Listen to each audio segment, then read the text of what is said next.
guys, welcome again to my YouTube channel. This is the second series, or this is the first week of the series video that I'm making about training on how to the road to achievers. The first series was the introduction on here. The first series was the introduction, and so now I want to walk you through the first week. So what are we going to be doing the first week of this training? You remember the first week is supposed to be inviting. So in inviting, we need some preparations to do. So what are the preparations? You set your business hours. You see there a space provided for you to write the number of hours you need to work on your business. You can choose 2 hours if you're doing part-time. Let's say you have a job or you have something else doing. You can set it up. Minimum I should recommend is 4 hours or 2 hours. Minimum I can recommend is 2 hours per day for your business. 4 hours per day for those who have enough time. And even so, those who are doing it full-time, I would recommend you do it at least 6 hours a day if you're a full-time network marketer, right? And then print off the weekly action plan and begin to fill it out. I'm going to show you that at the end of the first week. And then you create your contact list. Just like I said, you need a contact list for at least 100 contacts to start with. So what is the objective here? The objective here is to develop or refine the skill of inviting contacts to experience ICX101. What are our goals? Our goals is to invite a contact either directly or indirectly to engage with ICX in under 2 minutes. Each person you're inviting. Invitation can be through phone, invitation can be through text, Facebook, WhatsApp, any other social media you're comfortable with, right? And the second goal is to invite at least 10 people per day during the first 20 to 30 minutes of your business hour. We need to know that with ICX, we are dealing with 4 categories of people here. So one of the most important skills you can develop as a professional in network marketing is the skill of prospecting or lead generation. Prospecting is the process of helping others improve their lives through interaction with ICX product line, and through starting ICX business on their own. Your prospecting effort can create 4 categories of people or types of team members. So you will have investors, you will have traders who want to do forex trading, you have customers who want to concentrate on buying the products on e-commerce, Comexify platform, and then we also have business partners. That's those who want to engage in going to duplicating the business or sharing the business to others. Those are the 4 categories of people you will meet in your journey, the road to achiever. As you learn, practice, and exercise the skills of prospecting, you will be able to successfully distinguish how to guide your contacts to the best solution for them. So in the early stages of your business development, the most effective way to prospect is to view in your local market. Inviting is a fundamental skill for successful prospecting. As your business grows, you will be able to change and improve these skills over time, right? So let me proceed now to give you the step-by-step way for you to grow your business. Starting or for you to talk to people, how to invite. That's the first thing we're going to do, or that's what we're going to do for today. How to invite. In inviting, just like Eric Worre has laid it out, we have 8 steps to invite someone for a business, to invite someone to take a look at ICX, to invite someone for an event, right? So only allow yourself 2 minutes to complete your invite.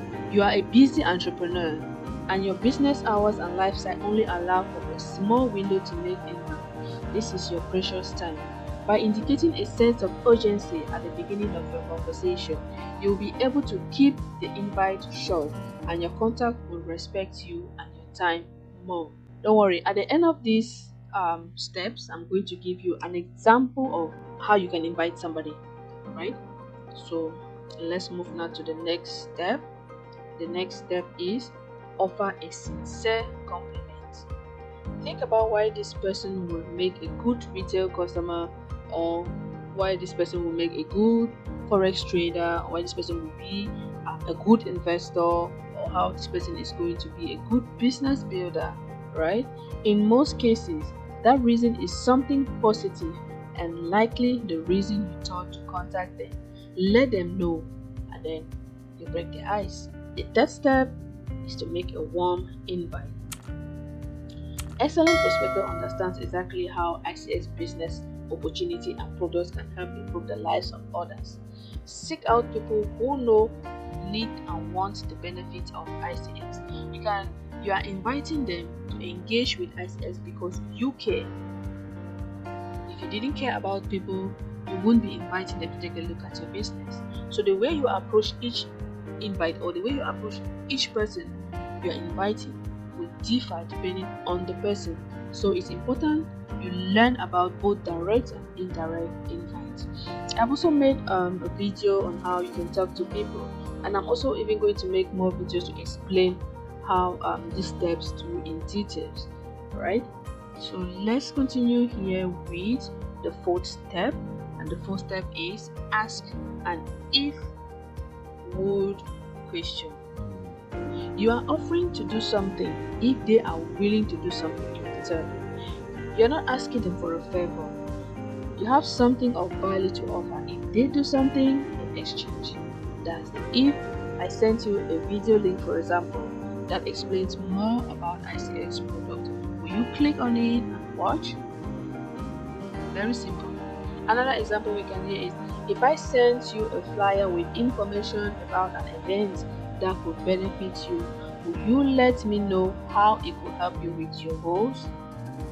Another thing we have, for example, the website. You have a YouTube video. You have in those days we used to use CDs, right? Or you have a link to a website that explains the business in detail. So you can use any of those tools. We call them tools. So we have your video, the website, a link, like your a YouTube video, then you can send it to them. So ask them simple. If I send you a video link that explains more about ICX product, will you click on it to watch? At least you're expecting an answer. That's you want to offer them something, and what are they going to do in return? Accept to do it, right? And then this takes us to the fifth step, because you're expecting an answer from them. And then if the answer is yes, you will need to confirm a time frame.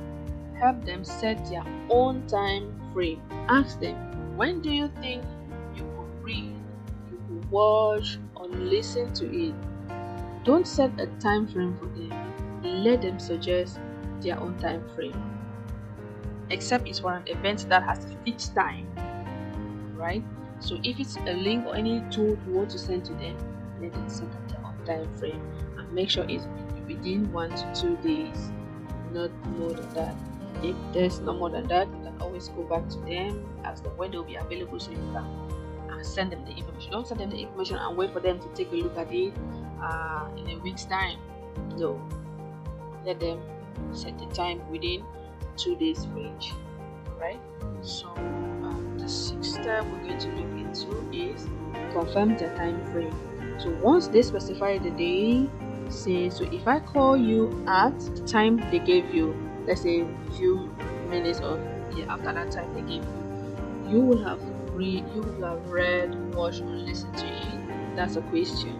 Let's say, for example, they told you they were going to look at a video, they're going to look at the link on Friday, because Thursday, they're going to look at it on Friday 6 p.m. So ask them, so if I call you, say 6:15, you will have watched, you will have read, or you will have listened to it, right? And then what you're expecting now is an answer. So the seventh step will give us set up a follow-up time. So ask them again, what time, what's the best time and number to call you after you must have watched the video. Then they will give you their time for you to call them, and at the exact time, make sure you call them. So taking us to the last step now, which makes it which completes the fact that you have made your invitation. So once you made the invitation and they've given you the You've confirmed the time. That's the third confirmation. What you do now is move on to the next call. Don't stay on the phone and continue chit-chatting. No. If you are making an invitation, make your invitation. 2 minutes should be the highest time you'll be on the phone. If you have time to talk with, if it's maybe your warm customer, somebody you know, you can have another time to chat with them based on something else. But if you're inviting them for a business, don't make it 5 minutes. Don't make it 10 minutes because you want to chit chat. No. You need another time to call them, you guys to chit chat on maybe some of the things that you do daily lives. So, something. Yeah, I'm going to give you now information about direct invite, direct and indirect invitations and examples. So direct invitations, use direct invites with those you already know and with whom you have mutual trust. So here are some examples. Remember when you told me you were looking for a way to live a healthier life? I would like to help you find a way to do that. Will you be open to a side project that can help you or that can help you earn extra income? Another example, do you keep your career options open so you can take a look at this business opportunity I want to share with you? And then indirect examples, we have here indirect examples of inviting somebody else. The indirect approach to invite allows opportunity for your contact to help you. This lets them give you input and advice, all while helping them move past their initial concerns. So an example you can use is, I've just started a new online marketing business and I'm scared to death. Before I get going, I would love to practice talking about the product with someone friendly. Will you mind if I practice with you? A friend told me the best thing I could do when starting a business is talk to people I respect and get some advice. If I made it simple, will you be willing to look at this business plan? So remember, this direct and indirect invite is what you need to practice on the fourth step. Ask an if word question. Okay, so one tip here I need to give you is to accomplish the goals of this week, don't follow up with a presentation right away. We'll move on to presentations at another time, right? So before I close this first week training, I have some action activity. Please, I'm going to just give you a screenshot of the complete presentation or the complete invitation conversation, give you another video where you can have all these examples of conversations you can have when you're doing an invitation. But let's review the activities that you need to do for the week. Alright, this is a form, you can print it out and fill it. So fill out this worksheet to help you through your first invite. It can be a helpful way to master the invite process. So the basic invitation worksheet will be who you're talking to, why are you talking to them, and are you going to use direct or indirect invitation. Then give them a reason why you should be in a hurry. Insert sincere compliment, reason why they will be a good retail customer team member. Approach indirect question. If I was you, so you ask them a question. You see the space provided for you to ask them a question. So you say, if I would you, if I send you information, would you be able to watch it? And then we have here, take your time frame. When do you think you can listen or watch or read? And then follow up with a specific appointment date they specified. So if I follow up with you on the date you will be asking me to, let's say around 12 hours later, you will have reviewed it, and then take the time that you will follow up. So what's the best time and number to reach you? So move on now to the next call. Great. You say, I'll talk with you later, I'll talk with you then you say bye. And we move now to this weekly action plan. So review for the week. After, let's say, we take 7 days to do all these actions. Before we come back next week, make sure you have reviewed what you have done for that week. So what worked this week? What did you do best for that week. And then the second box you need to fill is, what did I enjoy this week? That's for you to fill out the box. And also, what are the 2 things I will improve next week? Right? If you're able to do that, you'll be able to grow your business. So it's been Potencia Ambang. That's my number and my email address. So if you have any questions, leave them at the comment section so I can help you achieve your weekly goal before we meet again next week. So I would like to thank you so much for watching this video up to this point. And if you find value in it, also give it a like and share it with your team members. Don't forget to subscribe to my channel and encourage me to do more videos like this. Thank you so much. See you at the top.